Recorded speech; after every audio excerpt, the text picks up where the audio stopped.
Good Monday evening. This is Lawrence Sam with Money for the Win. Hey, I'm actually taping this from the future, believe it or not, right? Normally I'm in Los Angeles. Right now I am in Taipei, Taiwan. So that special building on the thumbnail is in the capital here. So I'm with my wife and we're visiting the in-laws. And you know something is really great I'm not a student of Chinese culture, so what I know is just kind of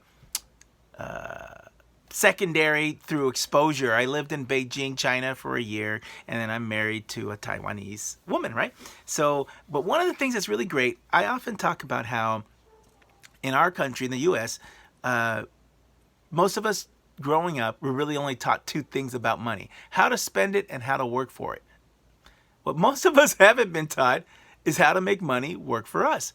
And this is a generalization, right? And generally speaking, in Chinese culture, wealth and fortune is an appropriate thing to seek out. There's no shame behind it. In the U.S., we often think of this. I used to ask people, do you want to be rich? And most people will shy away from saying yes. Most people say, well, I want to be comfortable, or I don't want to be rich. But so in this culture, and generally speaking, it's okay. As a matter of fact, right now is Chinese New Year. And a kind of loose translation of the Happy New Year in Cantonese is, I wish you will be rich. I love that. So also, oranges are kind of a symbol of prosperity, and egg rolls. And these things all kind of look like the way gold or currency used to look in the past, or dumplings. Anyway, so I love that, because I do think that when we talk about financial and monetary success, there are ways to manage it which reflect our values, which reflect the things that actually matter in life regarding health, happiness, love, family, and the like. Okay, so let me give you a really quick preview about what we're going to talk about today. YOLO, FOMO, and LDB. So YOLO means you only live once. FOMO means fear of missing out. And LDB is something I made up that means living dead broke. All right. So as always, remember, the whole idea of Money for the Win is that I believe money is a game. There are rules, there are winners, and there are losers. And I want you to money for the win. Before we get started, I want to give a shout out, kind of a certain thanks, not to anyone in particular, although I do have them in my mind, but over the course of my life, specifically regarding finances, I've shared some of these lessons I've learned. I was so shocked that I had not learned them in other areas of my life. And so when I turned around, one of my thoughts was that a lot of other people must not have either. And so I shared this information. And I'll be honest, most people who heard what I had to share really weren't interested.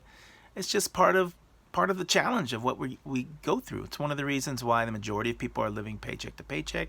The majority of people don't have $400, maybe $1,000. I think maybe only 60%. 60%. Anyway, people don't have $400 saved, set aside, and everybody carrying debt. However, there are some people who have come back to me at some point and said how the advice I gave them, which they followed, made a difference in their life. That they made a wise decision at some point. They avoided ruin or crisis because of it. And I don't expect the thanks, but it's great to get it. And when I get it, it really is. I do find it pretty fulfilling. So I want to give thanks out to those folks who have benefited from advice and told me so. All right. So, hey, I want to give you an opportunity to benefit from this as well in one other way, by paying it forward. So if this has been of value to you, please like it. If you just find it entertaining, please like the video.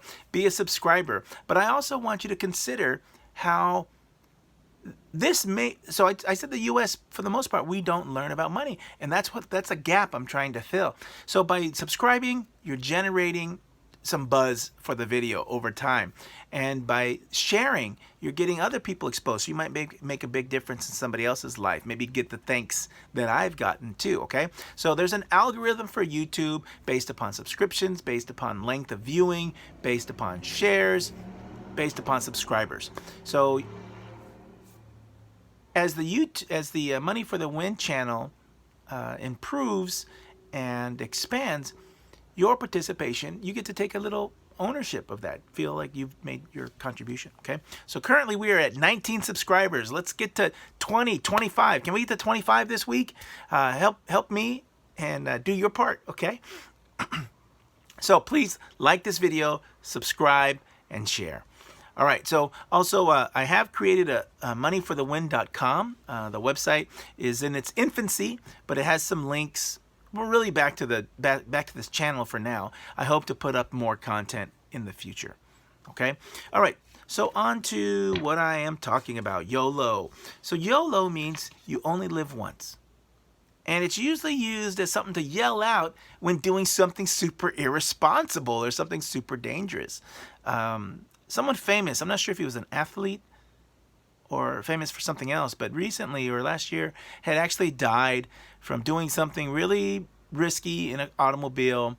And he was doing a video streaming or something, and he yells out YOLO right before he suffers this fatal accident. And YOLO is often used to just say, hey, you only live once, so do anything reckless. And it's interesting, I take it to be just the opposite. YOLO, you only live once. In the U.S., we often don't talk about the fact that we're born and we die. So we often avoid this topic of death, and we often avoid the topic of even old age. And in our youth, this is where the YOLO is coming from, right? YOLO! But I'm saying, hey, look, you know what? You're right. You only live once. So take that and spin it on its head and say, you only live once. So be responsible. Have goals. Expect that you are going to make an impact on this world, and be responsible with your finances. So YOLO, you only live once. You only have one chance to do it right, to make an impact, to live the life of your dreams. So I agree, YOLO, for the point of being financially responsible and working towards your dreams. Okay, I also said FOMO. Now, FOMO is fear of missing out. Again, this is something that's often, these are things that are used in the, with younger people, and it's often the kind of related to the Instagram, Facebook culture. Okay, so what happens is people will post.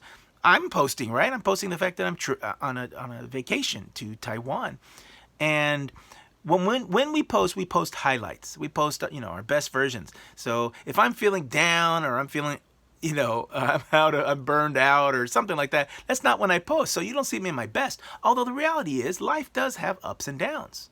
Okay?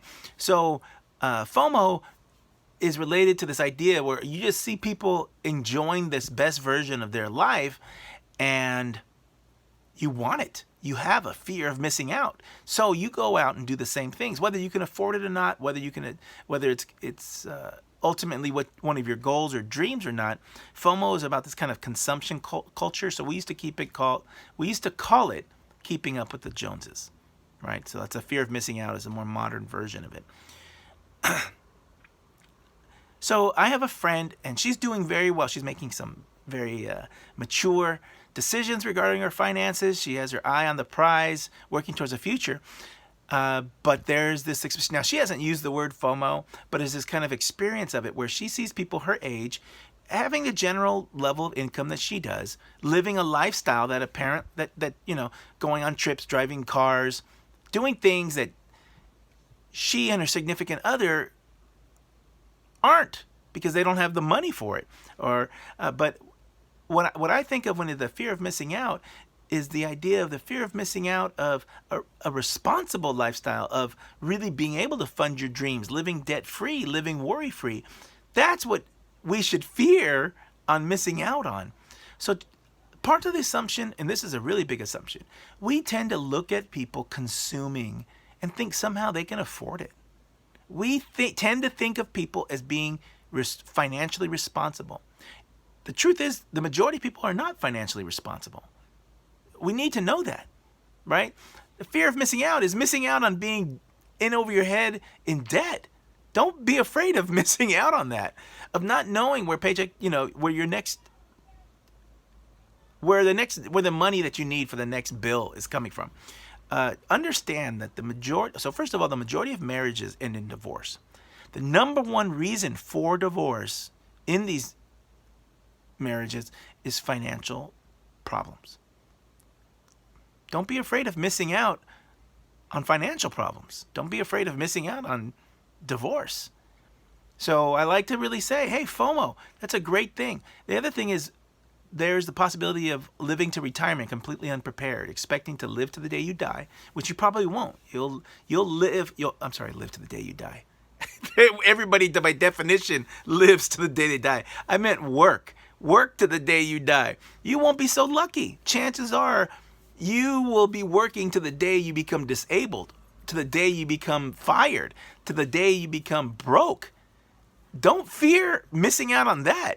Okay? So preparing for retirement, getting out of debt, buying your own home, all the system that I'm going to be sharing here with Money for the Win is about having this kind of stable, peaceful, secure life and future. Okay? So finally, the last concept I want to share was LDB, living dead broke. So I like to say there's such a thing as financial zombies, right? The living dead broke.